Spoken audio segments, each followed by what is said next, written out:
Guys, this is Jay Lethal, the Blood Machismo, and whoa, the Nature Boy, and you're listening to the Potsy and Tino Show.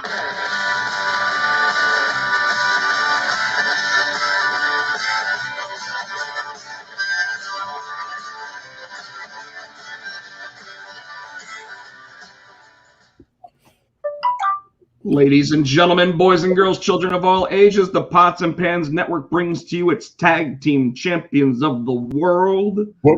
We are the world. The Road Dogg, Tino Gray, the badass Rob Potsy Potchak. That's right, the old guys who still move their thighs. I don't know. Anyways. Don't. Our theme song, as always, is brought to you by Adam's House Cats, called The Wrestling Song. It's available on iTunes for 99 cents. And Tino, I went ahead and I did it. What'd you do? I signed with AEW. Oh, yeah? I am wearing the best in the world CM Punk ringer tonight. I had to do it. Is that your favorite? But if everybody wants to help us out, buy our shirt. You can look at the message on YouTube. It says buy the shirt, gives you the link to it. Definitely helps us out. Gives us a little bit of cheddar cheese every time we sell one of those. But yeah, like I said, our theme song is brought to you by Adam's House Cat. It's called The Wrestling Song. It's available on iTunes. Available on iTunes for 99 cents. And we probably got a lot to talk about tonight, don't we? We do. So we're going to introduce a new segment tonight. Yeah. Yep. Tino doesn't even know about it. It's going to be Match of the Week. Okay. Let's see. We're going to talk about all the shows we watched. We're going to give our Match of the Week. But before we do that, folks, last Sunday or last Monday? Can the AEW pay-per-view have the match of the week? I would say that nothing that we discussed on last week's show qualifies. So it has to be after that. So the Monday Night Raw and forward. You can make me think now. Okay. Yeah. So, but before we get into any of that, folks, you know how we do, you know how we roll, and you know that R-Truth stole this little segment from us, and we like to call it, What's up with you? What's up with you? First of all, I need to shave. Yeah, man, what's up with that? Just been lazy. You got more salt than pepper now. Yeah, that happens when you get damn near 50. I'm 48, turned 48, but this has been happening for a couple of years now. So, but let's see. I had the time of my life. Didn't have a show last week. I gotta buy a new watch. Gotta buy a new watch. My Apple Watch, which it happened. Now, mind you, the tomorrow the Apple show, they're gonna be unveiling the Apple Watch Series 7. I still have the Series 3. Now, what happened apparently in the Series 3 is the battery will start to expand.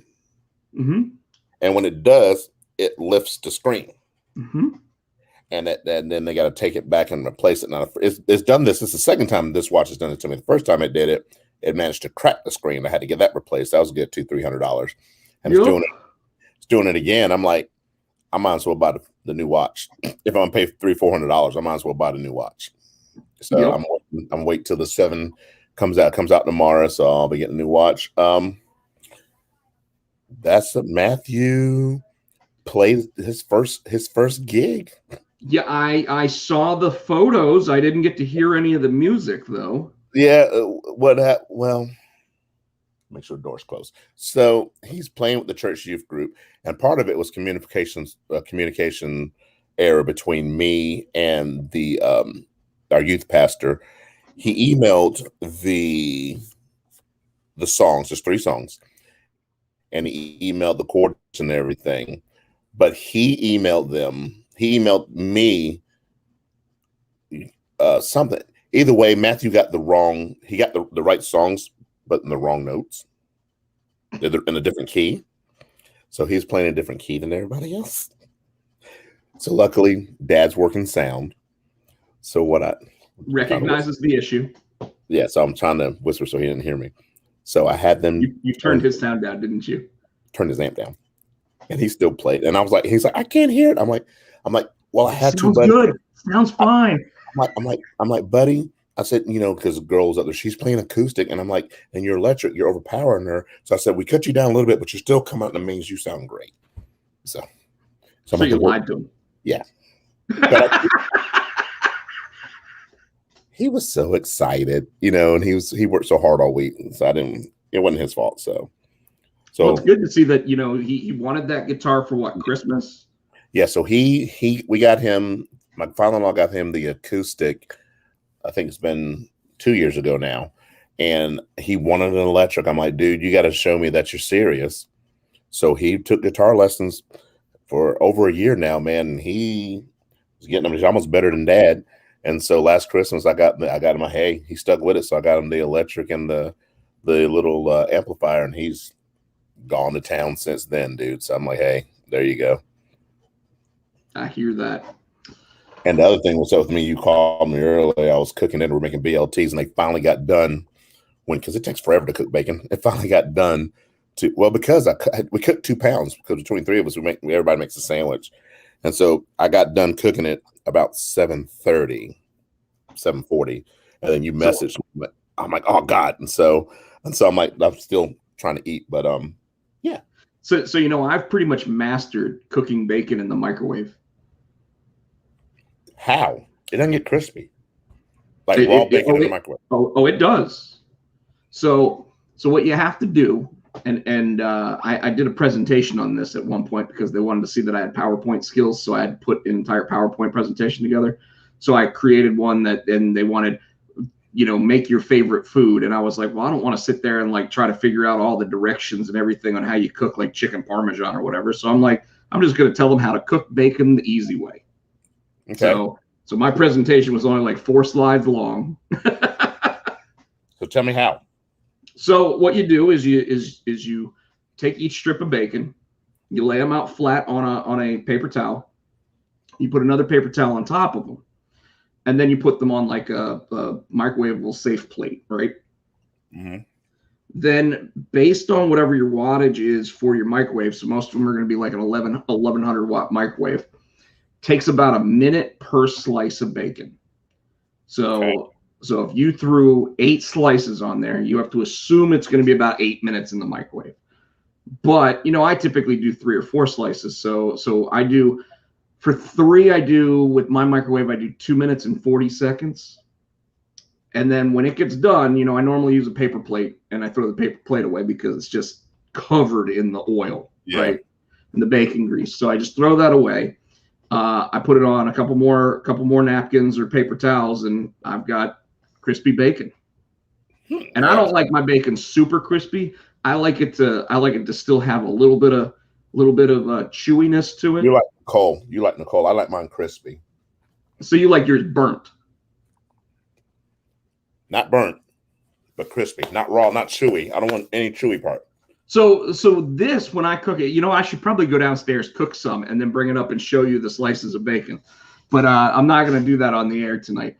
But but for breakfast almost every morning, I'll sit there like 5 minutes before I have to be on the clock at work, and I'll sit there and put bacon in the microwave, and either make a bacon sandwich or I'll make bacon and eggs. I cook eggs in the microwave now, man.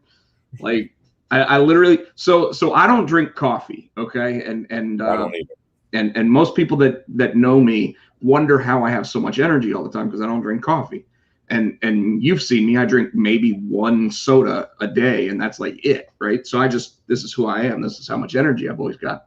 Although today I was telling you before we got on here, I was like, man, I could take a nap. We were both dragging. I'm like, oh my God, I've been tired all day. Yeah, around noon, I was sitting there going, I feel like I'm running at about half speed today. And it was terrible. But anyways, what was I saying? Oh, so I've got coffee cups at the house, but I don't ever drink coffee. So I get like I'll either cook real eggs or I'll cook like egg beaters or whatever, but I'll pour it into a coffee cup and I'll season it and everything. So I'll put a little bit of Italian seasoning and a little bit of salt and pepper and everything in them, mix them up real good and cook scrambled eggs right in a coffee cup. Mm-hmm. And then what's really cool about it is, depending on what kind of coffee cup you have, if you sit there and you just turn it over and take your fork and go like this, it just pops out and it's a nice little like patty. Yeah, it's just like a thunk. So, and then you just chop that up and you got your scrambled eggs. Like Spam coming out of the can. Not exactly like Spam coming out of the can. However, one of the things that I do like to do is I bought a thing of like microwavable sausage. So it's already pre-cooked and everything else. So what I do with that is I'll just chop that up into like, and I'll throw that into the eggs. And then I was going to ask you, do you ever do it with bacon? Oh yeah, absolutely. But normally with bacon, you normally have the bacon slices, mm-hmm. So you just sit there and you go, okay, I'm going to take these bacon slices and I'm going to, just make an actual breakfast plate, make 2 slices of toast, do this, do that, and make an actual good breakfast. So that's what I do when it comes to making breakfast. But I've literally mastered doing it in the microwave now, and it takes a fraction of the time and a fraction of the cleanup. So it's like perfect, because yes, I have to clean the coffee cups, but those go into the dishwasher after I rinse them out, and then like I said, the paper plate just gets tossed away. So it's like you don't have any of the bacon grease mess or anything else. What's that? I gotta try that next time I'm home by myself, like when the kids and Nicole go out of town. I don't feel like cooking or making a mess. I'm telling you, man. Like I do it. I'll cook breakfast for myself like 3 or 4 days a week, and that's how I do it. And the eggs, like depending on how much egg you actually put in there, it's like 2 minutes and 15 seconds in the microwave, and it fluffs up, and you're good to go. So it's perfect. So if you want to make a mess, you can throw some shredded cheese and stuff like that in there too, or hot dogs, or whatever you like. Have you never had hot dogs and eggs? Dude. When I was growing up, one of the things my dad would make for breakfast every so often was hot dogs and eggs. And I'm a big Nathan's hot dog guy. So like I'll go out and I'll buy Nathan's hot dogs, chop those up, cook them in the microwave by themselves, then throw them into the eggs and make basically like an omelet that isn't like folded over. That must be a northern thing. Hot dogs and eggs? Probably. No, Nathan's, because my wife, that's all she will eat, Nathan's. Oh, dude, Nathan's hot dogs are like based out of Coney Island, New York. So either that or Sabrett's. So Sabrett's are good as well. They're a kosher hot dog, so they're a very Jewish hot dog. But I mean, like, yeah, you don't want to eat Oscar Mayer or ballpark if you can afford to have a different hot dog. I would see the other nice thing about Nathan's is how the hot dog bun is normally too long for the hot dog or whatever. Nathan's makes their buns. Nathan's makes theirs perfect sized.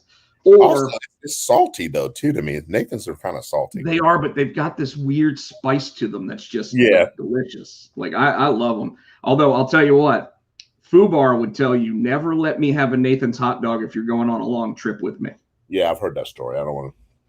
Yeah, if I burp after I have a Nathan's hot dog, you're gonna jump out of the car while it's moving. I'm gonna punch you in the mouth. I've heard about that. You'd be passed out before you get a chance. I've heard that story many times from you and Fubar. Oh yeah. Well, it's not even just that, dude. Like when I get a good burp on, my good burp comes from like down here, and it sounds like Shane sits there, my brother-in-law sits there and says that it sounds like a velociraptor when I do it, because like, and that's when the burp hits, and like all of a sudden before you know it, everybody's just like, and passing out and everything else. It's great. It feels like your bowels connected to your esophagus. Yeah, it's just one connected pipe in there. It's just nasty. People, it's nasty. So this week I was gonna go see Shang-Chi again and still haven't seen it. So now I'm waiting on you to see the movie, because you said that the local theater to you, and I think you said it last week, the local theater to you it actually has it in like 4D, so it's got like the shaking seats and everything else when you're watching it. So we're probably gonna do that. If you're not doing a show this weekend on like Saturday, that's probably when we're gonna go see it. We could probably do it either. I know I'm DJing Friday night, but maybe we can hit it Saturday night. I mean, DJing Saturday night, maybe we can hit it Friday night. I'm looking at my schedule. Maybe. So, and then Tino, I told you that I was working on a Star Wars parody that I can't talk about, right? Mm-hmm. So this weekend I worked on one of the covers for it. So I got that all inked up and ready to go. So we've got one of the covers for that. I think I sent it to you. You're not. If I did send it to you, you're not allowed to show it to anybody. But if I didn't show it to you yet, then we'll probably do that off the air. And then I got one more thing. You were saying last week about your job and how you had good things happening at your job. We get to work this morning and we get an email. I love my company. They're like, hey, we know that, COVID's been rough and, it's rough on everybody and it's rough on your mental health and you guys are still coming to work. We appreciate you. Sometimes the helper needs help. So starting in October, October, November, December, we get a day for free PTO, one day to take and do whatever we want with it. I'm nice. Like, so that was awesome. I was like, that's kind of cool. Yeah. They do that. Now it doesn't roll over. So I was like, hey, I'm gonna save my shit till Christmas. No, it doesn't roll over. You got to take it once a month. You got to once a month. Once a month. So, but it's still. I mean, that's still awesome, dude. Like we just got the email today that was all about how our premiums for our health insurance for next year aren't increasing, and of course they made sure to put in the email. They were like, even though healthcare costs are still increasing, we're taking on those costs next year. And I was like, oh, you poor guys, They gotta throw that. They gotta throw that in. Yeah, and so our company also does these checks for like phishing, when people try to steal your identity and spam and stuff like that. So our company will send one of those messages every so often, and you're supposed to click a little button that says like phishing attack or something on your emailer, and then it'll go, hey, great job for finding out that was a possible spam thing. Well, today I got 6 of those messages, Tino, and each one of them I clicked the little spam phishing thing, and none of them said it. So I was like, uh-oh, we're gonna end up hearing something in a couple hours about how somebody got hacked. So luckily we didn't hear that, but it does seem like 4 or 5 people ended up getting hit with some phishing attacks. And then, like I said, I got my new shirt. I actually bought 2 other shirts. Going to be wearing one of them tomorrow. As I'll go ahead and I'll put this little disclaimer up here right now. Tomorrow night, Primitive Screwheads Live with me and Tony Perrone. We're going to be back here 8:00 on the YouTube / Rob Pochak. But we're going to be talking the new movie Malignant, the new James Wan horror film. So yeah. What's up? You seen it? Yeah. Oh, okay. Yeah, it's on HBO Max, so I got to watch that one. So we're gonna be discussing that because Tony sent me a message. Let me read this message to you before I saw the film, because I was like, yeah, I keep seeing like all over TikTok and all over Instagram and everything for like 2 days. Everything I saw was for that movie, and I gotta check it out. Then I hadn't seen it. And he goes, wait, where is it? He goes, it's like The Matrix meets The Ring and Nightmare on Elm Street. Holy crap. And as soon as he said that, I was like, fuck yeah, I need to watch this movie, right? So I didn't watch it the night that he messaged me about it, but I was like, I'll check it out tomorrow. So I yesterday on my day off, I was like, okay, I got to watch Heels. Got to watch Malignant. And then I had to draw that I had to ink that cover for my buddy Nick. So I'm sitting there doing all that stuff, and I'm like, because like inking a cover, the Nick as an artist is very pencil heavy, and he's using lots of different hatchings and everything else. So when you're inking, you have to determine whether or not you're gonna fill in the lines, you're gonna thicken you're gonna put a lot of blacks in there. You got to figure out like how smooth your lines are gonna be versus how many hatchings and everything else you're gonna throw in there. So that took me about 4 hours to work on that piece of art yesterday. Yeah. Now that sounds like a long time, but professionals do 1 page a day. So for me to do it in 4 hours, that was still kind of, low on the scale of how long it takes a professional inker to do that. Now, granted, I am technically a professional inker, but like I'm fast whenever I draw. So I do my personal full color drawings in 15 minutes or less. So but yeah, so this movie was nuts, and we're going to talk about it tomorrow night. It's on HBO Max right now, but he went and he saw it at the Raleigh Grand, so he actually saw it on the big screen.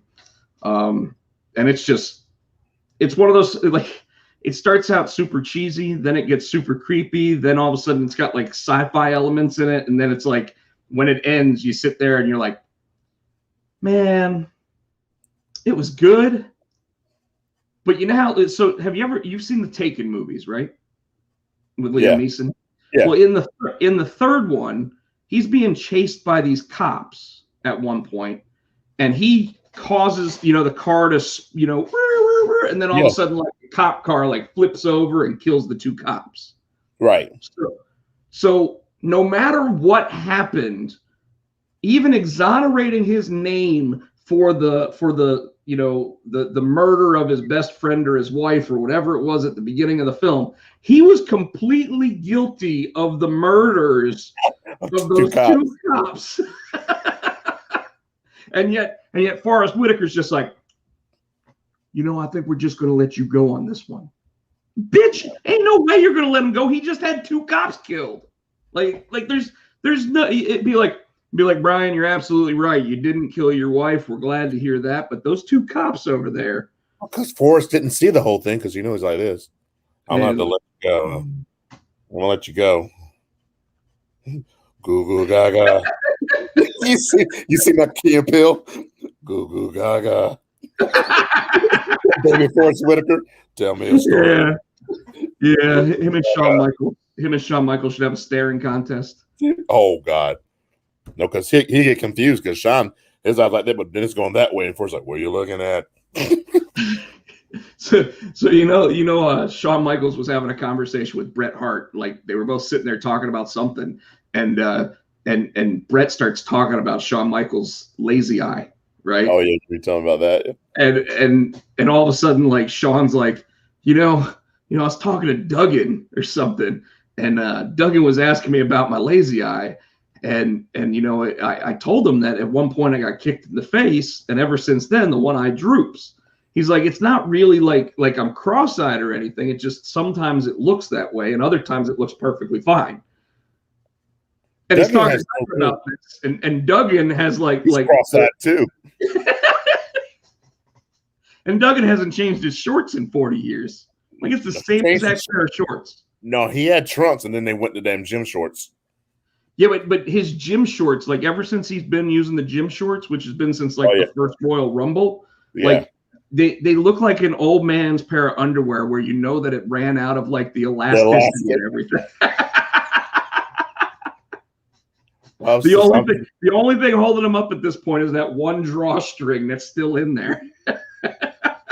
We're talking about Forrest Whitaker. There's this meme, and it says, "What happened when you take Dayquil and NyQuil at the same time?" I always thought it was funny if you saw what movie was it? It was Rogue One, the Star Wars film, and I was like, man, they had to use some of the CGI just to keep the eye open. Yep. Because it's the only movie that he's not looking cross-eyed or whatever. He's just got both eyes like this the whole time. It's terrible. That's terrible. Man, that's terrible. I'll tell you what, man.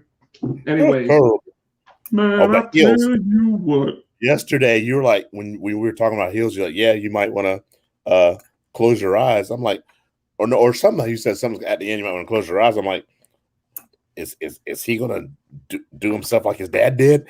But then when it happened, I was like, oh. Oh, So to all the watchers out there watching us on the YouTube, I am going to say spoiler alert when it comes to heels this week. Stephen Amell was doing an Instagram live yesterday morning to sit there and tell people, hey, you can either watch it on Stars at 9:00 on Sunday night, or you can go to the Stars app and watch it right now. And then he realized that James Harrison was also on Instagram at the moment, so he let him into the Instagram live. So they're both on the screen. He's the real big black dude. Oh, okay. Yeah. So like it's funny because in the Instagram live, he's out doing his workout. So he's sweating like profusely and everything else.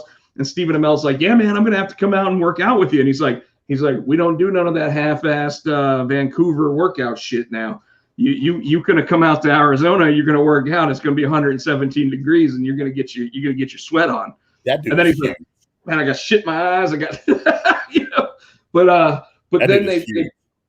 then they brought up the episode, and he's like, James, why don't you tell everybody where they can watch it? And he's like, man, you can watch it on Stars, you can watch it on Stars app, you can catch up if you haven't watched any of it. So he was like awesome about it. But then he goes, oh, but Steven, make sure that you let them know that this episode ain't for the weak at heart. Bobby Pinn's gonna need some pins in that leg. Bobby Pinn ain't never gonna walk again, man. Like, so spoiler alert for anybody that didn't watch this week's episode of Heels, it was actually wrestling heavy. Yes. A lot of people that had been complaining so far about the series, even though I think it's been great. Oh, it's been awesome.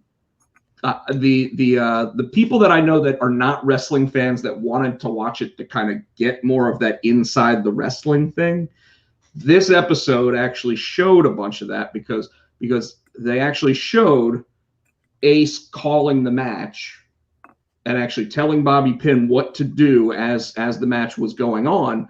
And of course there was it's amazing that this little wrestling federation still exists at this point, 5 episodes in, specifically because nobody listens to what they're told to do.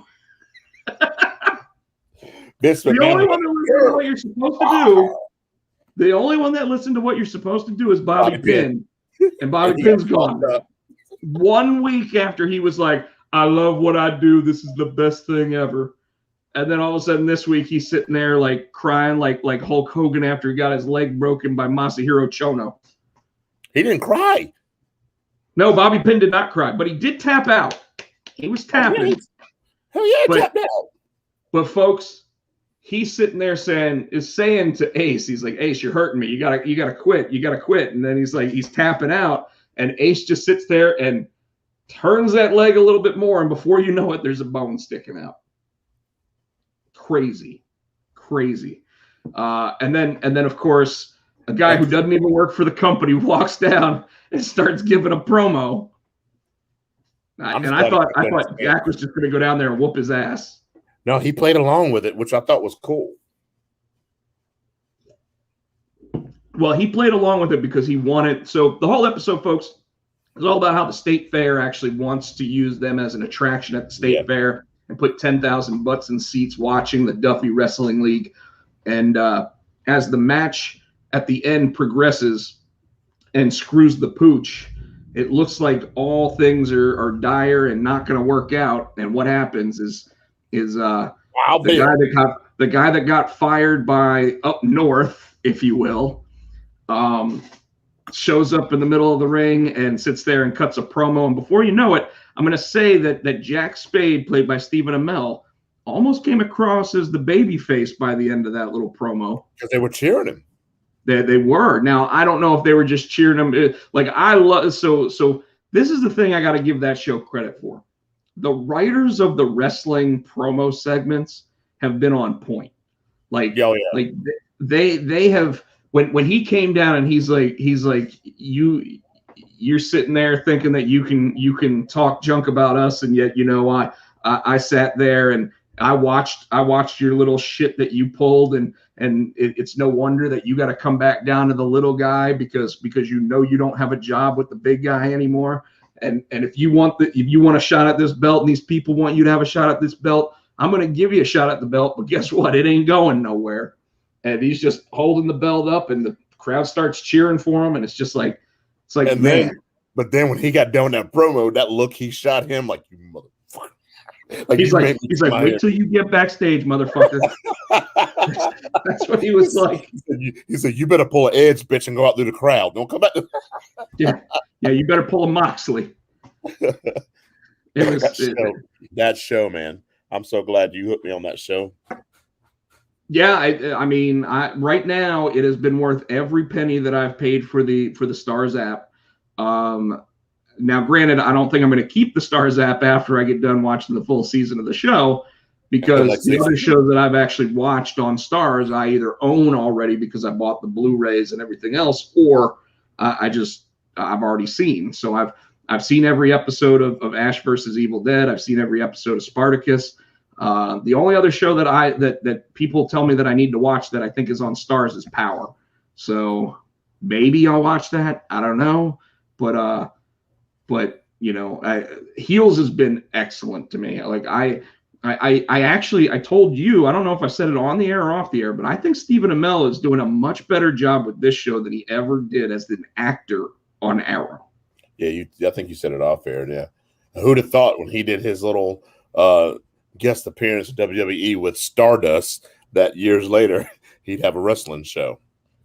Yeah, he is definitely a fan. He says it all the time.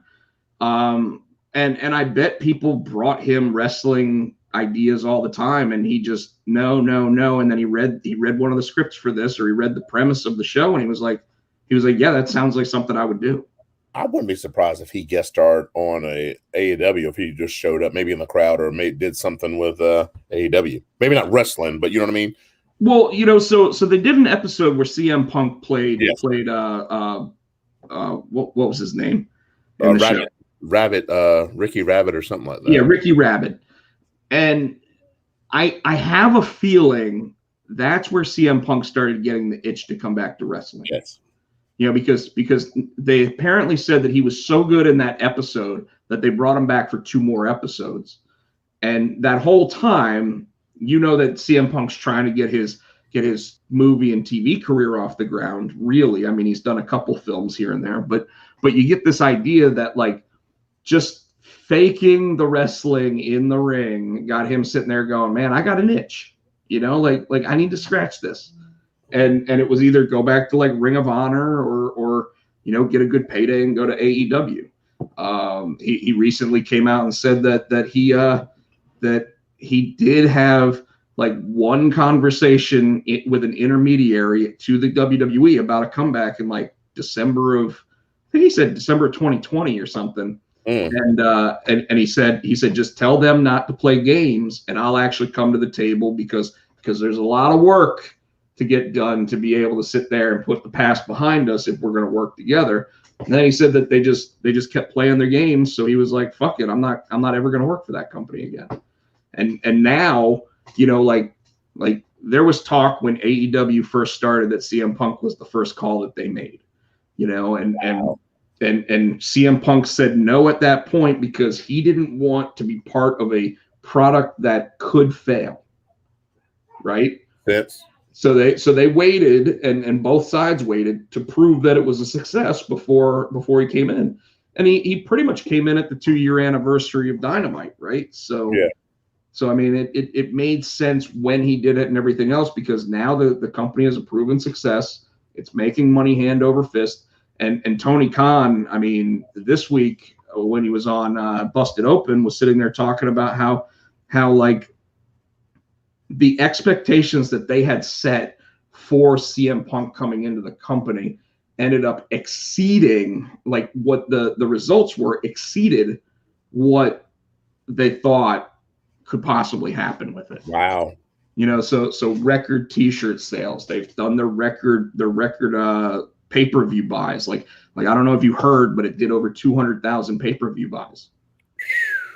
So yeah, think about that. Like that's $50 a pop, 200,000. That's 10 million bucks for one pay-per-view, and that doesn't include the 11,000 people that were in the stands paying to get in there. That doesn't include the merch sales that night. Oh God, yeah. and it doesn't include those ice cream bar sales. So, the first night CM Punk paid for those ice cream bars. Every night after that, he's made you go in there and pay for it yourself. So, we'll get into more of that, I guess, in a little bit. But but Tino, GameStop story of the week. So I started mentioning the inventory process at GameStop and how all the managers have to come to an inventory. I hated inventories, by the way, because it was like you had to go to another store and be there from like 9 o'clock at night until question marks, because it all depended on how well put together the store was, would determine how long it was before you got to go home, because you have to scan every item. You have to physically count every item and make sure that your scan count matches your physical inventory hand count. Okay? Yeah. You okay there? Yeah, I was trying to make sure we were on YouTube. Okay. We're on. Okay. It says we are. Yeah, I noticed it doesn't say that we have anybody in the audience, but the past couple of weeks it's been funky like that. Like we've had Shavar and Chris Barrett in the audience, and Chris Barrett's always in there by now. That's why I was like, something's wrong. I mean, some nights he doesn't come in. It's okay. But so when we would be at an inventory, and I've got a bunch of inventory stories. One of them was like, at the end of the night with inventory, you always had to pull the little scan tags for each of the sections in the store down and throw them away. Well, that's what you're supposed to do with them. What we would do with them is we would walk up to an unsuspecting manager and we'd start putting them on their back. And you'd see how many you could get on someone's back before. It was kind of like Impractical Jokers, where they try to like hook the balloons onto people and shit. So you do it to see how long you can get away with it. And we used to do it with this guy named Dave all the time. And Dave had this attitude where he would get so mad about this shit. It was hilarious, okay? Because they were these little pink tags, like pink. So they were just ugly little stickers. And every time we get done doing an inventory, it'd be like 12:30, sometimes 1 o'clock in the morning or whatever. And you'd always hear about Dave going to a convenience store and like buying an energy drink or whatever to drive home, right? And about 15 minutes every time that we would do an inventory, 15 minutes after he would leave, I would get a phone call. Which one of you motherfuckers did that? He's like, I walk into the convenience store, I walk into the little 7-Eleven or Circle K or whatever, and this guy's sitting there going, "Hey man, you got a bunch of pink shit all over your back." And he'd be like, "Rob, who did it? Was it you? Was it you, Rob?" And I'd be like, "I have no idea what you're talking about, Dave." Oh shit. And then about 10 minutes into it, I'd be like, "It was probably Phil. Phil probably did it." And he's like, "Bullshit. I know it was you, Rob. I know it was you." And I'd be like, "It was me. And I'll do it next time too." Ass. Oh, it's hilarious, man. It's one of those things that, it's like when a 15-year-old boy's wearing a baseball cap and you flick the cap, and it pisses them off to no end, and it's like, why did we ever get that angry about that shit? Oh no.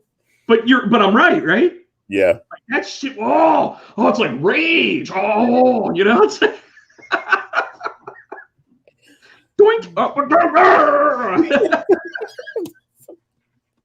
So he would get so mad about that shit all the time, man. Inventories sucked so bad because, like I said, you would be there until all hours of the night, and it was always something else. So I should probably figure out more inventory stories to tell, but I thought that was a good one to start with. So that is tonight's GameStop story of the week. Don't ever do an inventory with Rob, because I'm gonna put pink or yellow stickers all over you. So there you go. Noted. All right. All right. You ready to talk some pro wrestling? Yeah. So what did you watch all the shows this week at least? I did not watch NXT. Okay, I'm trying to remember if I watched. I am planning to watch NXT from Tuesday this week, though, because with the new direction, I think that it's important that I actually see what they have intended for it. Have you had your eye on Twitter? For what? For Joe. Oh yeah. We'll talk about that after we talk about Monday Night Raw. Or you know what? I'm going to change the name of this one if I can. Hold on a second. Hold on. RK Bro. No, that should have been fucking the New Day show, because the New Day showed out. Monday Night RK Bro. So I am gonna give the New Day its credit. By the way, Monday Night Raw was probably one of the better Monday Night Raws I've watched in a long time, and it's because it was single match centric for the most part, and it was a tag team gauntlet match setup, where you knew that it was going to come down to like AJ and Almost versus Bobby Lashley and MJ. I want to say MJF, MVP. And in this, like, there was 7 teams in this thing? Yeah, something like that, yeah. And the New Day took care of everybody until they got to well, in fact, one of the cool things about it was they figured out a way to open the show with this match and close the show with the match while still having other stuff happen in between. So they literally had Mace and T-Bar beat the shit out of 2 of the teams. New Day ends up coming out with a little bit of the victory there, but you know that they're going to have to go up against AJ and Omos. But the New Day comes out 25th anniversary of the NWO, and they're wearing Kevin Nash and Scott Hall gear that says New Day. And it was friggin' fly, dude. Like NDR, New Day rocks. What's that? It was NDR. It was a New Day rocks. Yeah, it was freaking cool. Yeah. Kevin Nash even gave them their props on Twitter about it. So I thought that was really cool. New Day showed out like they always do. I mean, they put on a hell of a clinic. They opened the show. They didn't get to close the show, but they got pretty far in there. They beat 5 of the 7 teams. Bobby Lashley and MVP go over. That's supposed to be the main event this week, but apparently Vince McMahon was so upset about losing the ratings war in the 18 to 49 demographic that he has Eric Bischoffed the pay-per-view, and he's going to give us a world title match on Monday Night Raw this week. That's part of the rumor between Randy Orton and MVP. And the other part of the rumor that Tino wants me to go ahead and leave for him is RKO. Get the fuck up! I'm talking. So, Randy Orton will not win the belt from Bobby, but it's a New Day. Yes, it is, because Mr. Big E is going to come over and possibly cash in on Bobby and take the belt, and that'd be a match I'd like to see. Well, and it'll be interesting to see if that's actually what happens, because they've really been teasing Big E taking the title from Roman Reigns on SmackDown because he just keeps laughing at Paul Heyman. But I think but maybe that is the rumor, is that they may go ahead and pull a swervy swerve and have it. And you're saying Bobby Lashley not beating Randy Orton, that doesn't, or beating Randy Orton, that doesn't necessarily have to happen either. Randy Orton could take that title and you could have a double switch right there, where Randy Orton wins and then Randy Orton immediately loses the world title to Big E. And that would make more sense, because if you remember back in the infancy of RK Bro, they did have a problem with Kofi and Xavier, so that could if Big E came and did take the belt off of Randy, that could start a feud with them and RKO. So it'd be interesting to see what actually goes down with all that. So I'm excited. I'm definitely going to watch that tonight. But I'm going to tell you, as good as the match was for that, the best part of Monday Night Raw last week was Matt Riddle on a diatribe of epic proportions. I mean, he sounded like a stoned Ultimate Warrior. He was trying to pop Orton, and he almost did it. And that's just it. You see, you have worked with me too long at this point because you know exactly what it was. He was sitting there trying to get Randy Orton to crack a smile, and multiple times Randy Orton's like that, and you like when he's sitting there talking about, yo, man, you know, I don't even know why it happened, but like I'm just thinking like my mom could make us like meatballs or whatever, and then like you know, because I like meatballs after I get a little woo woo, you know, and Randy's just sitting there and he's like that whole we could get like minutes. Jackets that say like tag team champs, bro, and like I could wear mine like this, and I know you don't like to wear sleeves, so we would cut the sleeves off of yours, bro. That thing had me laughing. I don't know how Randy managed to keep a straight face. I don't know either, but I will tell you he almost cracked a couple times.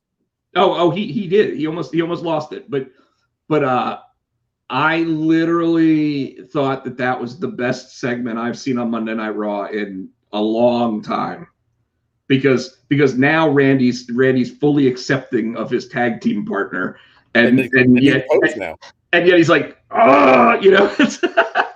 They do the pose now.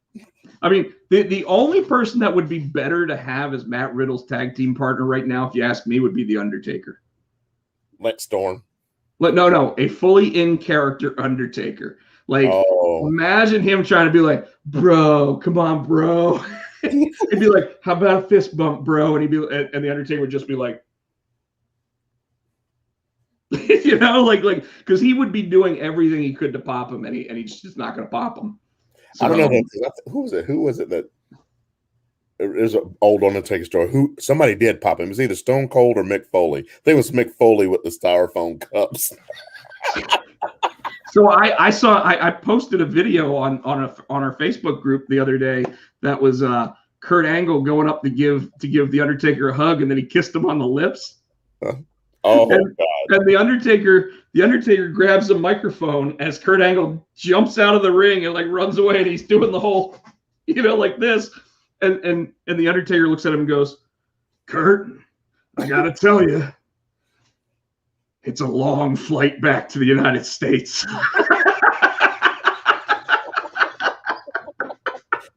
It was so good, man. Like, because you totally wouldn't expect that, and then there it is, right? So, all right. Yeah, that's all I really remember from Monday Night Raw. Besides, Charlotte Flair versus Nia Jax, Shayna Baszler ruining that. If I had to guess, that's going to lead to an actual Extreme Rules match between Nia Jax and Shayna Baszler at Extreme Rules.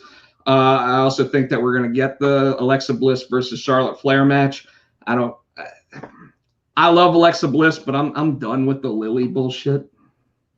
Oh no, not you done? Are you done with Alexa? No, I'm not done with Alexa. Like, she can come over anytime she wants. I don't think Ryan Cabrera would appreciate that. Yeah, Ryan Cabrera can come over and watch. Damn, no, you could watch Ryan Cabrera and Alexa. That's how that would work. No, that's called paparazzi. So other than that, I really don't remember much from Monday Night Raw, and I don't think we need to. Right? Like you know what? Another thing that's actually been impressing me on Monday Night Raw is meant to be a comedy segment, and yet it's getting way over. And that's Reggie. Yeah, Reggie. He's a bad boy. If he actually learns how to wrestle, yeah, he's gonna be a next generation high flyer. Yep. Like you see all the guys doing all the high flying, flippity flop shit in AEW and all that, and they got nothing on what Reggie can do. Like now, I haven't seen him do a drop kick yet, He's doing the whole Sin Cara ring entrance. You see where he runs, and I guess he's hitting the trampoline and flipping over the ropes. Yeah, I would almost believe that he's got little trampolines in his shoes. Yeah, probably. But he's amazing. I don't know how he does it, but that dude is amazing. Like, he's not a good wrestler. He needs to be in the Performance Center and actually wrestling. I don't think they're gonna make him a wrestler. You know what I'm saying? I think right now he's where he's gonna be. I think that if he actually takes it seriously, they might. He'd be an excellent guy to bring back the Cruiserweight Championship. Yeah. Like, excellent, except Vince doesn't want anybody, 220 pounds. That's why I don't think they're going to do anything more with Reggie. Well, I mean, as long as he continues to get pops, he'll stay as the 24/7 champion. I mean, it's been the longest time that we haven't seen somebody take that championship belt from someone else since its inception. Well, Killings had it along, or did he? He would lose it every single week, and then he would win it back. Yeah. You're right. Reggie's a one-time champion of that belt, and he's held it for like 4 weeks now. Yeah. In fact, he's even been on multiple shows with it. They even changed his name. Yeah, it's not Reginald anymore. He's Reggie. Yeah. That's because notice how, like, Kofi Kingston, he also lost his accent? Shut up. Aren't you Jamaican? He was French. Reggie was supposed to be French. But Kofi Kingston. Oh, yeah. New Vision starts tomorrow, and you already started talking about this, Tino, so go ahead and give the skinny, where the fuck did Joe come from? Well, apparently Joe's gotten hurt again, and I don't know what or how or what it is, but he said that medical told him he has to step down just for a little bit, though. So I guess they're going to have a tournament, whatever, the crown a new champion, because in his video there is a 4-way dance tomorrow night. It is Tommaso Ciampa, it is Kyle O'Reilly, Pete Dunne, and LA Knight.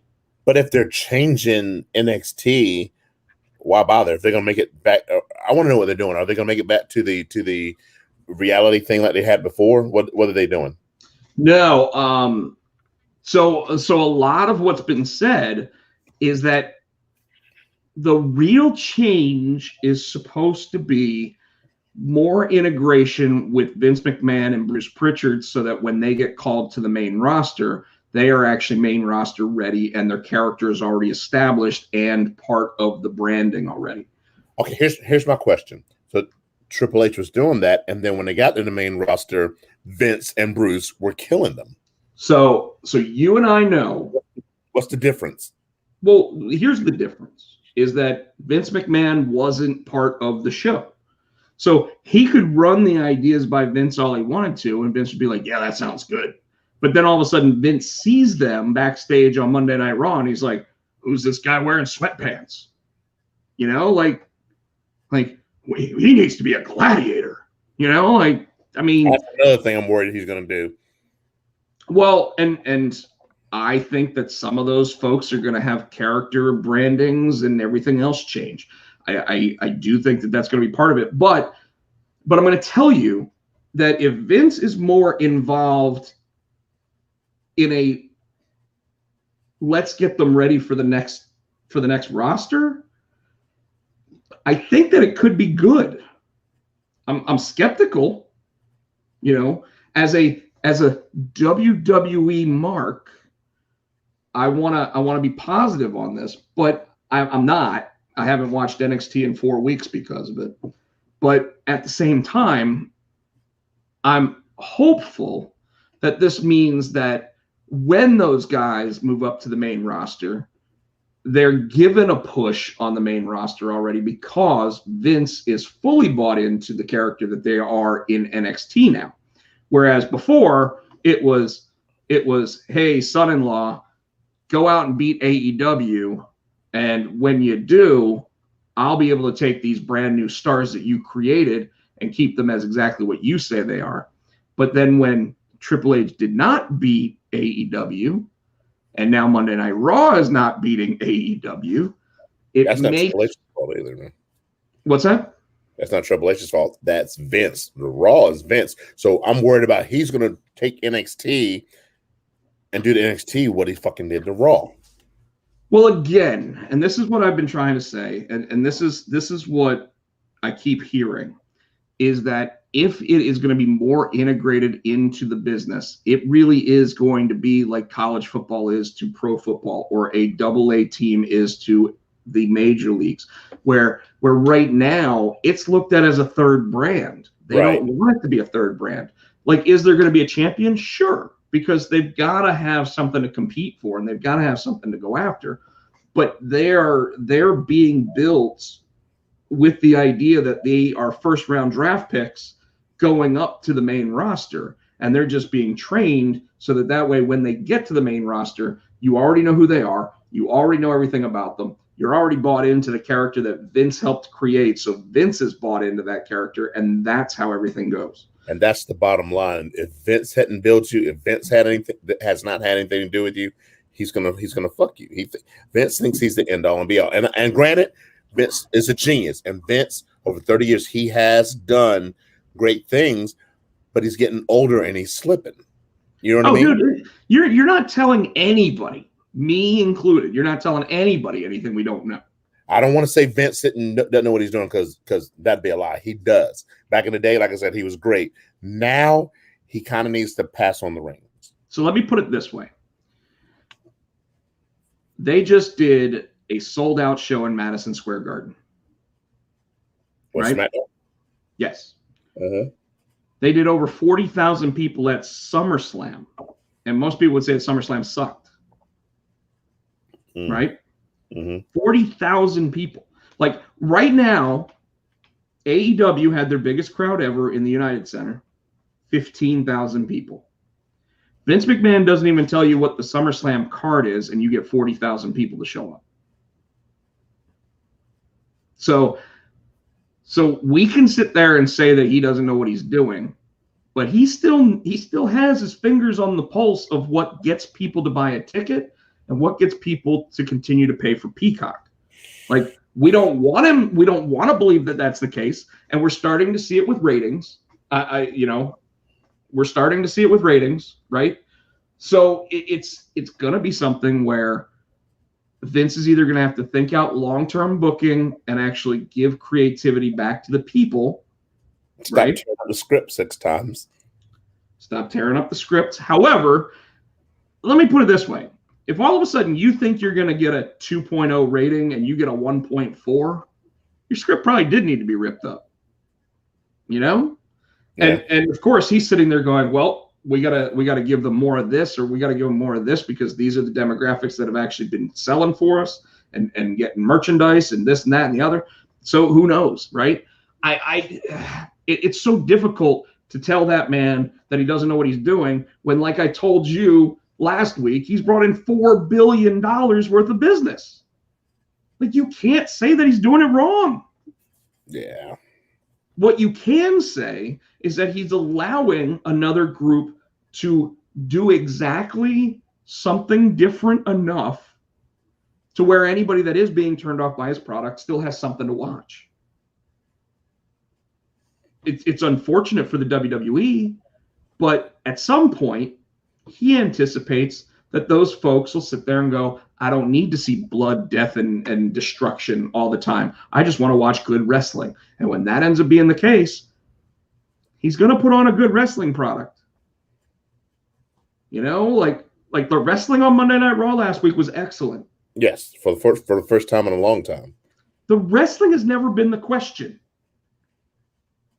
It has never been questioned that when you put Humberto Carrillo versus whoever, that you're not going to get a good wrestling match. You're right. The wrestling's never been in question. It's the same fucking matches and using the same fucking people. Well, that's in question. Okay, over and over.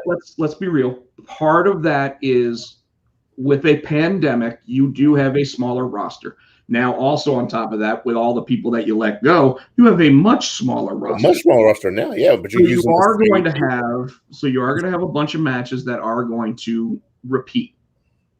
And I'll tell you right now, if you gave me Bryan Danielson versus CM Punk best of 7, which means 7 matches, I'm going to watch every single one of those matches and not complain that we're getting the same match week in and week Well, that's out. different though, because it's not going to be the same match. It's the same the same competitors, but they're going to do something different each time. You know that. Well, and I mean, even look at NXT though. NXT even started repeating matches. You ended up getting Pete Dunne versus Finn Balor. You ended up getting Finn Balor versus Kyle O'Reilly twice.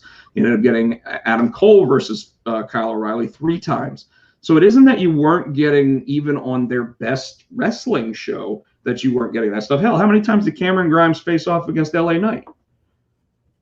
Twice. I mean, I don't think he's faced him that many times. He faced him at pay-per-view. It's 3 times. The pay-per-view. The 2 pay-per-views. Once before the pay-per-view, there was the pay-per-view, and then there was the second pay-per-view. Okay. So I think that they faced each other 3 times. And then on top of that, they were in the same vignettes against each other for 4 months. So that was not including anybody else in that booking at all. Well, that was building their feud. What I'm saying is, you got SmackDown and Raw. I understand you got 2 or 3 matches, yes, but you got how many? We had for 2 months. We had the whole Mysterio and Buddy Murphy and Seth Rollins. Sure, it's the same match over and over. Yeah. No, and hey, I sit there and I talk about how their agents need to combine the cards so that way you get Buddy Murphy interfering in the match that Rey Mysterio is taking part in, instead of necessarily Rey Mysterio versus Buddy Murphy every week. Now, granted, that was at the beginning of the pandemic, Tino. So that was when they really did have a stripped down roster, because most of the wrestlers were like, I'm not working. Okay. I give you that.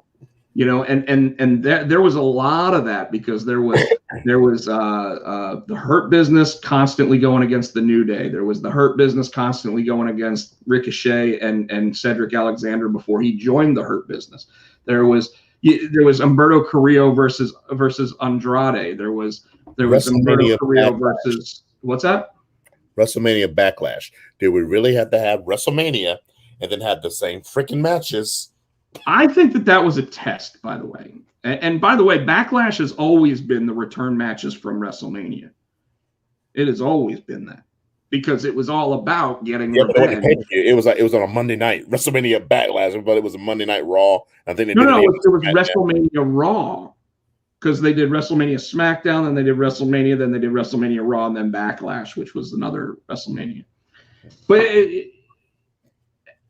that, I think, was almost to appease Peacock at that point, because they knew that the name WrestleMania was going to get more people to watch. So if you get more of those casual fans to watch Backlash, because you're calling it WrestleMania Backlash, because they're almost like when you vote for the politician that has the name you recognize, Cherry Berry, for example, here in North Carolina.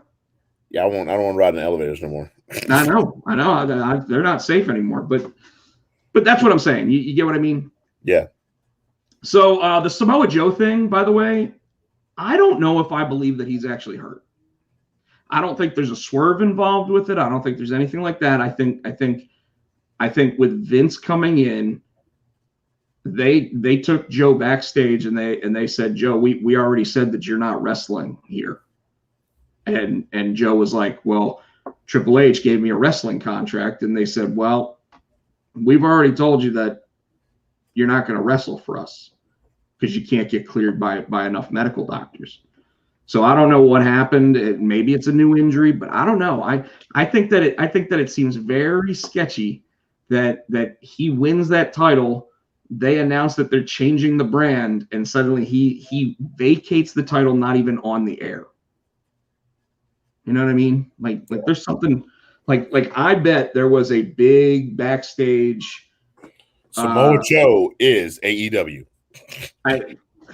Wouldn't we all want to see that?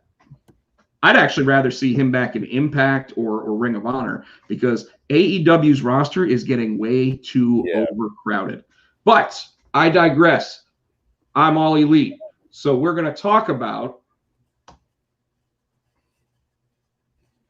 The Elite is complete. CM Punk, Bryan Danielson, MJF. Okay. Oh, and I well, the Elite is complete is to include Adam Cole, right? So Tino. They're the super elite now. Well, they're the Super Click. I thought they were calling themselves super elite or something. No, they're going to call themselves the Super Click. They actually just trademarked it today, and it goes really well with the Super Click Party. You know, slap the hip. Don't slap the leg. Don't slap the leg. Slap the leg. Randy Orton will tell you to slap the leg. So let me ask you something. We watched the AEW pay-per-view on Sunday night, and it blew us away, right? Yes. Wednesday night, did it feel like as hot of a show? Or did it feel like it was really a blow-off? Kind of a blow-off.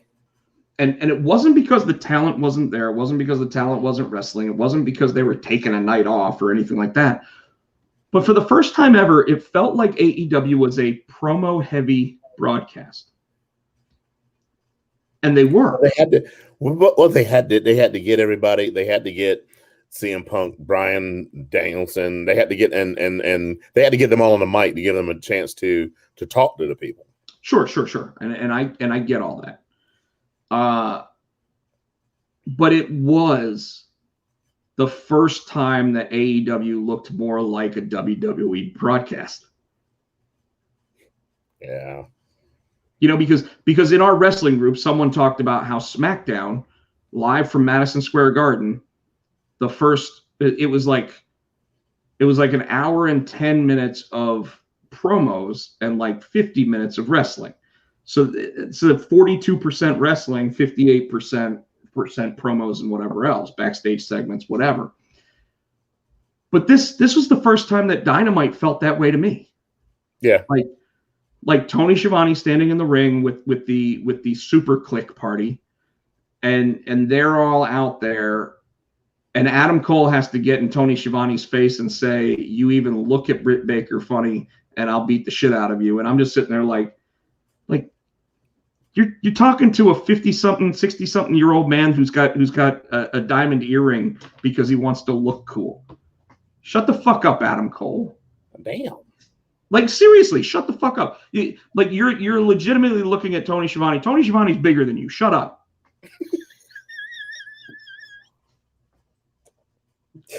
And you keep that up, and Britt Baker's probably going to break up with you because Tony Schiavone's her best friend.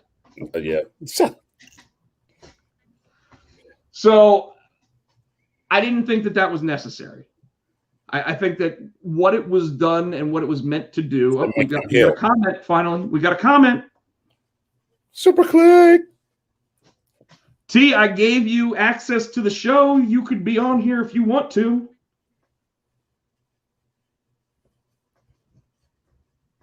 He's laughing his ass off. He's laughing his ass off. So I think that was specifically done to make sure that we booed Adam Cole. Yes. You know, and I think that they knew that by going after Tony Schiavone, they were going to get cheap heat on Adam Cole. Yes. Then we got Bryan Danielson to come down to the ring, and he did exactly what WWE would do by bringing in a new talent. What? He got in the face of the world champion. Yeah. Yet when it happens on WWE TV, oh my God, I can't believe they brought back Goldberg to sit there and get in Bobby Lashley's face. Well, guess what? It's exactly what AEW did with Christian, and it's exactly what they did with Bryan Danielson. But it's different. How so? I don't know. It just is. Yeah, he woke up late. So CM Punk comes down, and CM Punk becomes the heater. Okay, he comes down, and he specifically in Cincinnati, Ohio, points out Pillman's family, his aunt and his sister. Pillman's aunt and sister, or his sister and his daughter. Sits there and says that the aunt is a saint. Well, no, that's Brian Pillman Jr.'s sister. That's what I meant. I'm sorry. Yeah, but then it was Pillman Jr.'s aunt that was there as well. Yeah, Aunt Sue. Yeah, and then the young pregnant girl was his sister, who now has a baby, by the way. That's what I'm saying. That was his aunt, so his great aunt then, and his sister.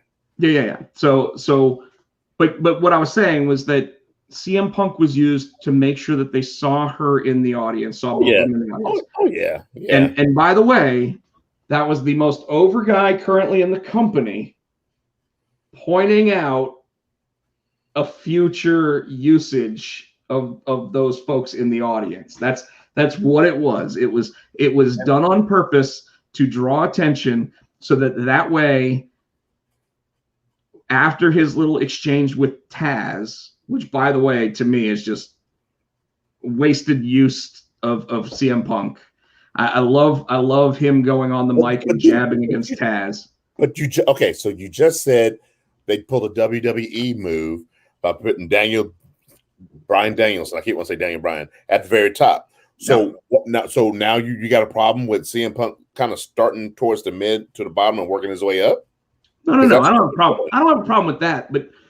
But if you've got CM Punk on the roster, would you rather see him face Hook in his very first match ever? Well, they're using him to face Ricky Stark to get Ricky Stark that rub. So I think Stark's going to be one of their big future stars. I think that, he said, give me Starks first because what he was really doing was he was sitting there saying, give me Hobbs. Because he sees something in that cat.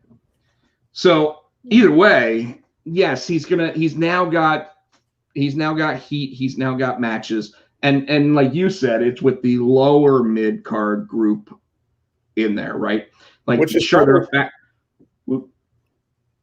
Oh, sorry. I was going to say which I think he's giving them the rub, and he's probably going back doing what Christian's doing, is trying to get these younger guys. He's giving back. Well, Christian only does that when it's beneficial to him. Oh, see, we talked about that last week when Jungle Boy's getting beat up and Christian doesn't run out. Actually, it was vice versa. It was Christian's getting beat up and Jungle Boy doesn't run out until the end. But and I'm okay with that. But is Punk versus Hobbs or Starks really going to push the envelope on anything? Wait and see. Or is it just going to be a victory for CM Punk? Right? You put him in a match against Hook. That shit doesn't make any sense. Like, there's no reason to do that. I doubt they will. Has he even wrestled yet? Not that I know of. I mean, he might have on Dark or something, but I don't know. But anyway, so let's continue. So okay. So they used CM Punk to not only get himself, into his next little feud, but also to point out the people in the audience for a future segment. This is classic storytelling, classic booking. So I really did enjoy that. Okay. Okay. Cage and Hobbs should be a Beast tag team. Yeah, except now Brian Cage isn't part of Team Taz anymore. So we already talked about Bryan Danielson. He came down, got in the face of Kenny Omega, said, "You are not on my level," and that was wonderful. Adam Cole said he was going to have his first match, I guess, this week on Dynamite, right? So he's gonna face off against somebody. Don't know who yet, so it'll be interesting. It looks like they were pushing for a little bit of an Adam Cole versus Jungle Boy feud, which would be kind of nice. I also would really like to see Adam Cole versus Christian, because I think that would be a clinic. So it'll be interesting to see where they go with that. I bet it's going to be Marco Stunt. If I had to guess, his first match is going to be against Marco Stunt. Shut up. It's the only guy on the roster smaller than Adam Cole, man. Hook. Yeah, Hook. Darby Allin. Darby Allin's a $130 soaking wet. They're bringing Hornswoggle. Did you see Darby Allin's recent TikToks where he's trying to do cameos and the Uber drivers yelling at him? There it is, folks. I just popped Tino. He just spit out his water. Because I was going to say that. He's like, I don't care who you are. You shut the fuck up. I only got a little bit. I'm like, God. And then he's like, what, you want to go right now? And he's like, he pulls the car off the road. He's got to have the same driver every time, because like it's like the same guy. He's like, would you shut the fuck up back there? All you've been doing is talking the entire time you've been in my fucking Uber, and I'm fucking tired of it. Oh, it's hilarious. Okay, so now we got to talk about the segment. My jerk off friend. Your jerk off friend. YJF. We have to talk about him. Did you say, do we have to talk about him? Yeah, do we have to? Let me ask you, was it not one of the best heater, like heat-seeking promos you have ever heard? And that's why it pisses me off, because he's so good at getting under your skin and being a heel. He's doing his job, and I literally fucking hate him. He's not a good person. No. Wait, I wonder if what they approved in terms of like talking points with Pillman's family and everything, when he sat there and he said, I meant to say Melanie after saying Methany. Methany? I bet that was one of the things that they were like, no. And then he still said it. Because when he said Methany, I don't know if Pillman lunging for him wasn't real. You know what I'm saying? It was the first time we actually got to the point where Pillman was actually trying to jump at him, which really showed that this was all scripted and all approved, and not scripted necessarily, but approved talking points, because Pillman's sitting there trying to get over, you're in the jungle, instead of sitting there going, I'm just going to destroy the shit out of you. Like, I'm going to push, I'm going to have so much rage pent up that I'm going to push Wardlow out of the way and I'm going to punch you in the face. Like, that's what should have happened. But I digress. It did enough to get Pillman over. I mean, he was a hometown crowd guy, so he was going to get over anyway. But he got over there. I really think that they should have had the match with those two that night, instead of going, oh no, I'm going to get you at the Grand Slam match in Flushing, New York. Like you're in your hometown and you want to push the match off 3 weeks. That's a heel dick move. Yeah. And we get a Wardlow getting told to go stand in the corner. Getting ready to turn face. No, I don't think so. I don't think so. I think he's going to turn on MGF. If he does, it hurts the Pinnacle. Why? What do you mean, why? They can just get some other big bastard in there. Nobody else is enough of a jerk off to want to be part of that group. Yeah. They're putting somebody in, you know. Do I think that we will lead to Wardlow leaving the Pinnacle? Absolutely. Do I think that it's anytime soon? No.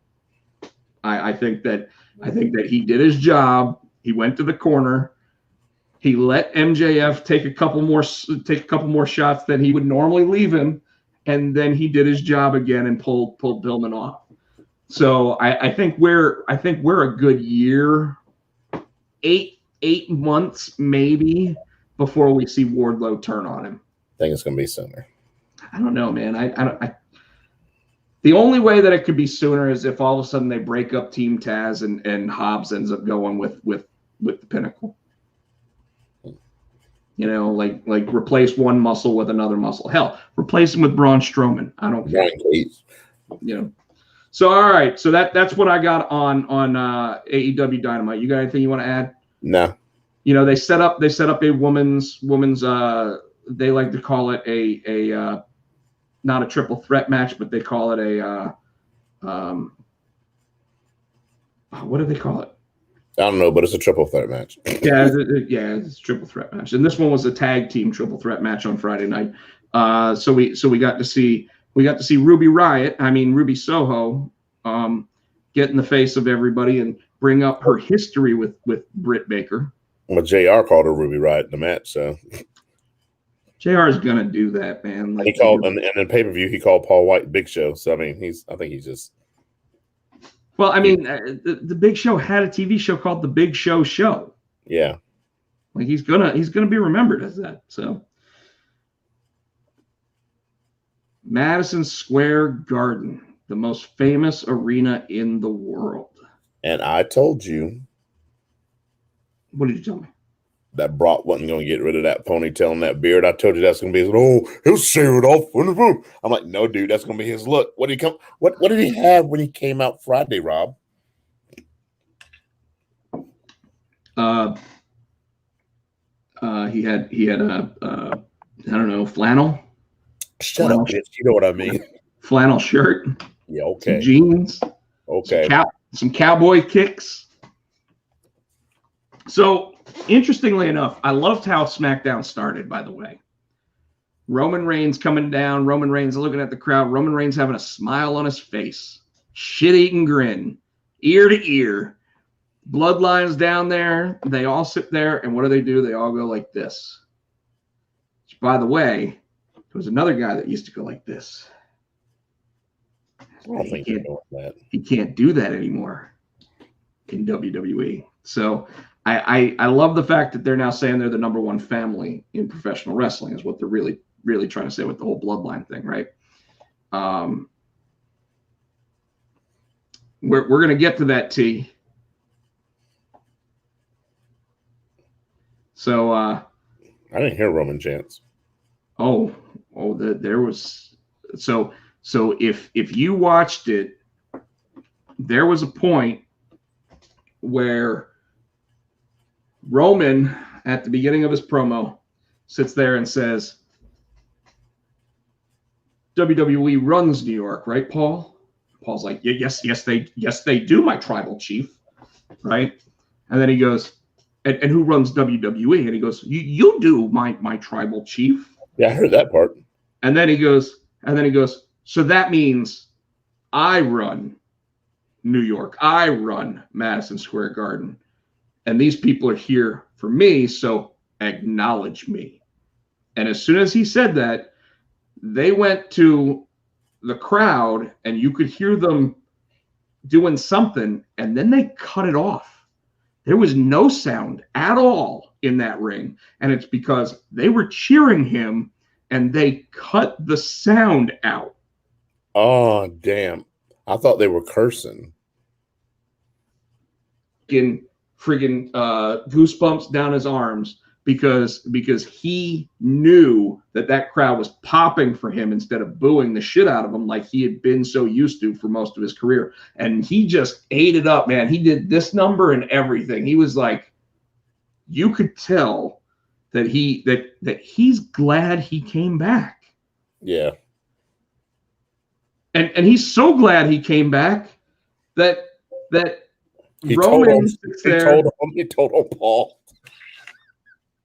And he goes, Paul, why didn't you tell Roman that I was going to be at SummerSlam? The look on Roman's face.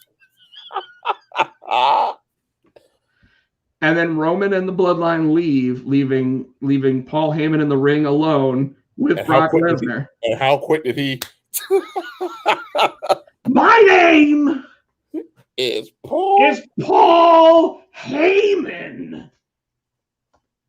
And I, for the last 20 years, have been the advocate. Do you see? They've been booing him the crowd's been booing him every time. But as soon as he switched back to my name is, they cheer. How good is he? How good is he? Just like that. It's because you could see him as two different characters in those two spots. And that was within 5 minutes.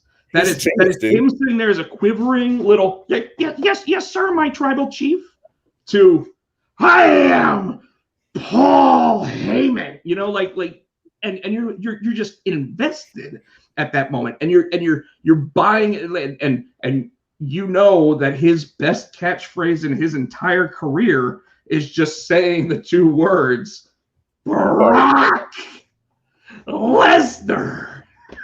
That or that's not what do you say? That's not a spoiler. What's that line? That's not a spoiler. Oh yeah, that's not a prediction. That's a spoiler. But Yeah, no, his two best lines that get the biggest crowd reaction are "My name is Paul Heyman." That one and Brock Lesnar. Yeah. Brock Lesnar. You know? And then, of course, my favorite part about that was Lesnar just eating it up. Yeah. And he goes, just like old times, Paul. Just like old times. That was so great. But hey, do me a favor. Before Roman fires you, why don't you accept my challenge? Yes. What challenge, Brock? What challenge? My challenge for the Universal title against Roman Reigns. And then he's like, and then what's he do? He picks up Paul Heyman, getting ready to F5 him, and the bloodline takes him down. Right? So Paul Heyman is still a Roman Reigns guy. So for now. Oh yeah, it's going to be interesting. And the most interesting part of that is that Heyman has to, like, he recently did an interview where he was talking about how he knows that there were certain managers or advocates or whatever you want to call them nowadays. There were certain ones that would always try to make them the center of attention. And right now, Paul is that center of attention in that match, right? So he needs to figure out a way to make sure that he is an attraction in that match, but not the main attraction in that match. And that's what's going to be interesting because you can see that the one flaw that Brock Lesnar has is speaking on the microphone. Because they're turning Paul Heyman. That's why they are going to put him back with Reigns. Have Reigns turn on Heyman, and he's going to go back to Brock. But is Brock going to want him if he's damaged goods? I would say the storyline makes sense because who knows Roman better than you? Just like if they would have kept him with Roman, who knows Brock better than Paul? Well, the same thing on the side of that coin. So I think that Heyman's going to turn on Roman, not Roman's going to turn on Heyman. And that allows him to have value and to be a piece in the machine to get Brock Lesnar back the title. Whereas if he gets thrown away by Roman, Brock doesn't want that. Or if he's getting jumped by the bloodline, Brock can come save him. And maybe that's the case, but like I would anticipate that you'll see Paul do something like accept the challenge for Brock, and then Brock put his arm around him, maybe like he's my guy, something like that. Okay. So we get a 10-man tag match. We get the contract signing between Becky Lynch and Bianca Belair, and I just want to point out once again that the Becky Lynch heel turn is what Vince McMahon had always envisioned for the Becky Lynch character.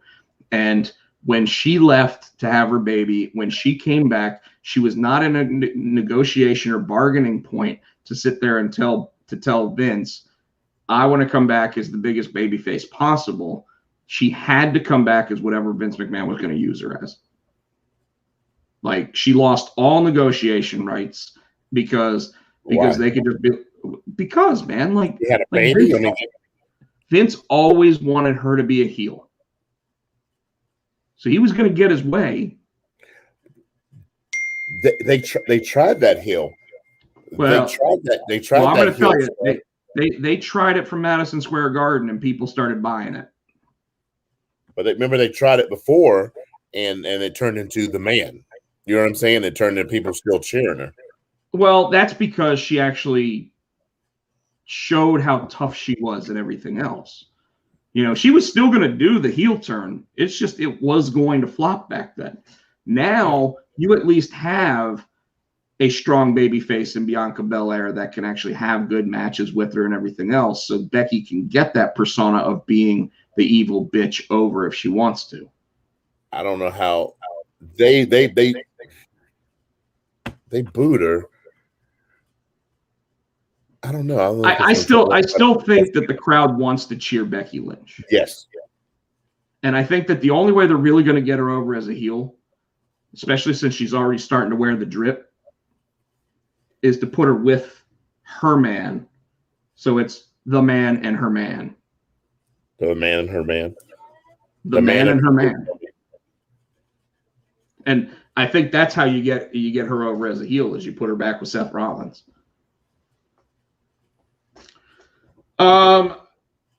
At the end of the episode, we're supposed to get Roman Reigns accepting or denying the challenge of Brock Lesnar, and everything turns red again. And this time it's not for Brock Lesnar. It's for the Demon. And I don't know if we talked about this. No, because we haven't had a show since. And I'm like, what is that supposed to do? I mean, why am I echoing? Is your microphone picking up? I just hear myself echoing. Are we supposed to think that the Demon is going to be the one to take care of Roman Reigns? I know what everyone else is thinking, and that's that now that Brock Lesnar's back, the Demon doesn't have a chance of beating Roman. Right? But we don't know when the Demon's going to face Roman. At the pay-per-view. I think that's what they were saying. Well, I thought that Brock was trying to get the match at the pay-per-view. Yeah, I think with the Demons first. Yeah. Well, I mean, I think the rumors are they were supposed to be holding off Roman and Brock until, what was it, the Saudi show? Survivor Series. Yeah, they've got the Saudi. When are they going back to Arabia? I don't know. So. It irritates me because they keep lining people up for Roman, and Roman just keeps knocking them down. But you would think that at some point, Brock's musical hit, the Demon will roll him up for a win or something, so that way they can get the belt off of Roman for a little while, continue a feud with Brock Lesnar, and allow the Demon to sit there and go on for a little while. Because a lot of the rumors are they want to keep the belt on Roman until The Rock, right? Well, right now the rumors are that The Rock's not coming back at Dallas. He's waiting another year until they're in Hollywood. So do you really want to keep the belt on Roman for 2 years? No. Yeah, I agree with you. No. He's already had it a year. It's okay to have him drop the belt right now. And he can get it back around the time they want him to face The Rock. Yeah, absolutely. In the most popular days of the WWF/WWE, whatever you want to call it at that point, they literally had Mick Foley and The Rock trade the title off month after month until they got to The Rock versus Steve Austin at WrestleMania. Yep. And it was Mankind wins, Rocky wins, Mankind wins, Rocky wins. Boom, finally Steve Austin. Yeah. It's okay to turn the belt over. You just have to do it in a way that still makes Roman absolutely the strongest motherfucker that's out there. Well, I think they were scared because I think at one time they were playing hot potato. I don't remember if it was Raw or SmackDown with the belt. There was it seemed like it was changing every week. And I think they're trying to. That was Raw because it was Drew had the belt. Drew lost the belt to The Miz. The Miz lost the belt to Bobby Lashley. Yeah, but it was before that. It was So maybe they're they're worried about playing hot potato with the belt. But he's had it a year, so I think it's cold potato now. Yeah. Yeah, that sounds about right. AEW Rampage started with Pac versus Andrade, which was supposed to be on the pay-per-view, but was not. Hell of a match. Chavo Guerrero gets involved. Chavo Guerrero ends up hitting Pac with his iPad, I guess. Hope he had insurance. They got knocked the fuck out. And Andrade wins, and Andrade immediately turns on Chavo Guerrero. Now, he was only with Chavo Guerrero for like 3 weeks. So who's that other guy he's with now? There's two of them. I wonder if that's going to be his new whatever.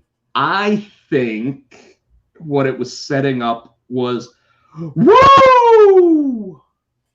Oh. Yeah. Oh. I think it's setting up Andrade with old Ric Flair. And Ric Flair's going to be his manager? And I think that what you saw by him beating up Chavo Guerrero was he wants to win his matches the right way. Well, he's got the dirtiest player in the game coming. He ain't going to win it the right way. But hold on. You and I both know that if you hear, woo, ain't nobody going to be booing Andrade. They're all going to be cheering him. But what's that still winning the right way? So you're saying Flair can cheat and they're still going to cheer him? Got you.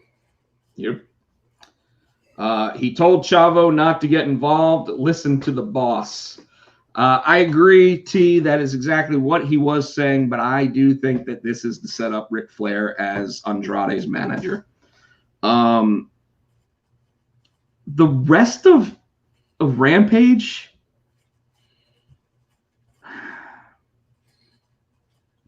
you had a Bryan Danielson interview, you had an Adam Cole interview, and you had Brian Pillman Jr. versus Max Caster. Mm-hmm. And I gotta tell, and then you had Moxley came out and helped Pillman, because they were still in Cincinnati, because it was a taped show, by the way, it was not live. And then on top of that, they did have the triple threat tag team women's match, so they did have that, which Ruby Riott made somebody tap out, I believe. But I didn't think that there was anything special about the show. Pac and Andrade. It was a great match. And it was left off the pay-per-view, which meant I was glad that they finally did it. But it should have been the main event. Yeah. I get why they start Rampage hot, and it's because you're coming off of SmackDown hot, right? And don't be surprised, Tino, and I've said this already, don't be surprised if Fox starts letting SmackDown have an extra 10 minutes. Oh, yeah. And don't be surprised if all of a sudden our 9 o'clock to 11 o'clock instead of 10 o'clock to 11 o'clock becomes what Rampage actually is. Because with the amount of talent expanding as fast as it is in AEW, they need more TV time. Oh, yeah. I hate saying that because I'm tired of watching so much goddamn wrestling. Hey. But I didn't think that there was really anything that was like, this is a 1A show this week. And the past couple weeks, like the week that CM Punk shows up at the United Center when they had their biggest show ever, yeah, I get it. Yeah. 20 minutes of a 60-minute show were used on CM Punk sitting there giving his I'm back and I'm gonna wrestle every week if I need to kind of thing, which is wonderful. But since then, it has been a B show. And it's been a B show after WWE's A show. Yeah. So I don't know how long that's gonna fly as the way to do it. I think it's an experiment. They just want to see what they're going to do. I think they will probably land on Thursday No, I think they love that Friday night spot because nothing typically survives on Friday night, and wrestling fans, well, they're nerds, so they stay home and watch wrestling rather than go out on Friday nights. So I tend to think that that's what that is. So Tino, I don't really have anything else to say about Rampage. It did kind of look like that they were setting up Adam Cole versus Bryan Danielson. Yeah. But I want to ask you, sir, what was your match of the week?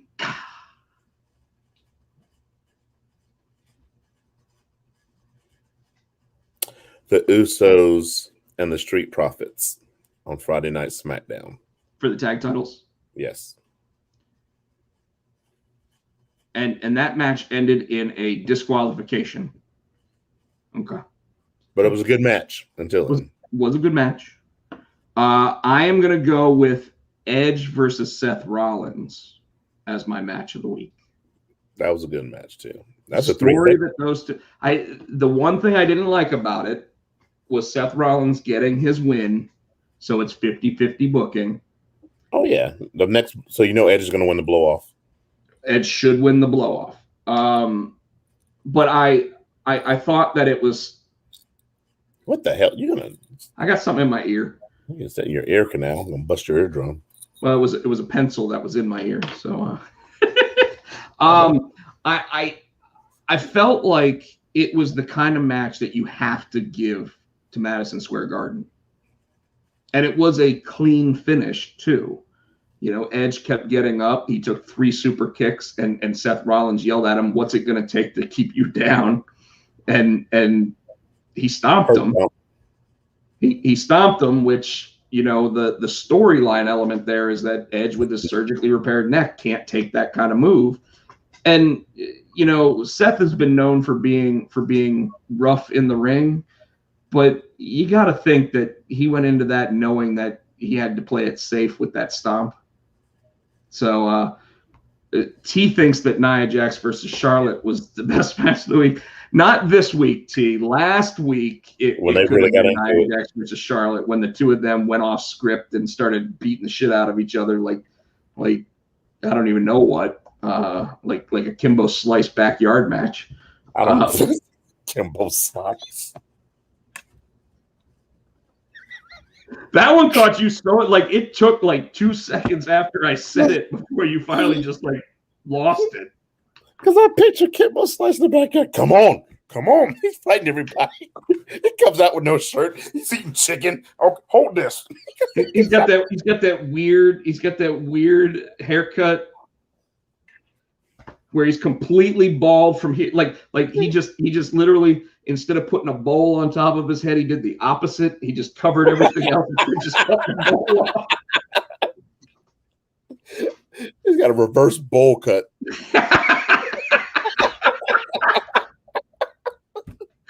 He's got a reverse helmet head. Oh God. Woo, that's good stuff. I ain't got nothing else. So T likes the storyline that came from it. I'm still going to say that the Edge versus Seth Rollins match was easily the best match of the week, not including the pay-per-view matches because, like I said, we already discussed those matches. Yeah, the match of that pay-per-view was the Lucha Brothers. Oh my God, and the Young Bucks.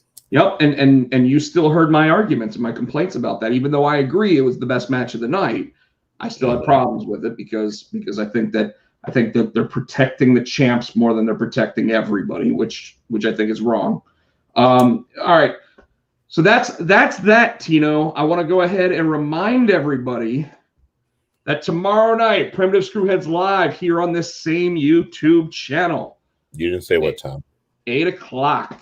There it is. I will be with Tony Perrone talking the movie Malignant. Is he going to be there with you? Is he going to be there with you in the studio, or is it going to be like we're doing it? Probably like how we're doing it. So if you have enough time to watch the movie before tomorrow, maybe I invite you in. I might have to see if I can squeeze that. How long's the movie? 2 hours. I'll try to see if I can squeeze that in tomorrow when I get home. I get home about 4:30. So we're gonna talk about that movie. We're also gonna talk about Why the Last Man, the new Hulu show from Brian K. Vaughan and Pia Guerra.